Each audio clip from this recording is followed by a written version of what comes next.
Ramazon oyida sizga qaysi lahzalar ko'proq yoqadi? Hech qachon yig'ilmaydigan sinfdoshlar bilan iftorlik qilish.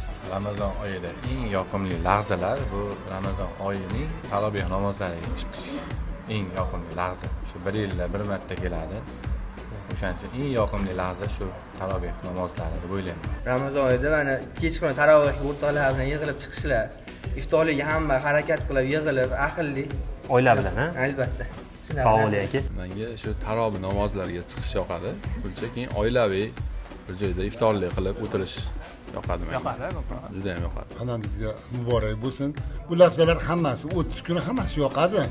Mana misoldan oila bilan to'plash, o'tirib iftorlikda hamma jam bo'ladi. Laylatul qadri bor, u 1000 yil kechaga teng. Albatta o'z nimalari bor. Ko'p bu nimada shaytonlar baylanadi, gunohlar kechiriladi, qalblar poklanadi. O'zi kechirguvchisi 18 ming olamni yaratgan Rabbimdan so'raymiz. Esalomon yurtimiz bilan, shahrimiz bilan tinchlik, omonlik, ro'zalar tutib olish nasib va ro'zalarni Alloh dargohida qabul qilsin. Domsura kompaniyasi sizlarni kirib kelayotgan Ramazon oyi bilan tabriklaydi. Sizlarga Ramazon oyida qaysi lahzalar ko'proq yoqadi? Kommentariyada yozib qoldiring.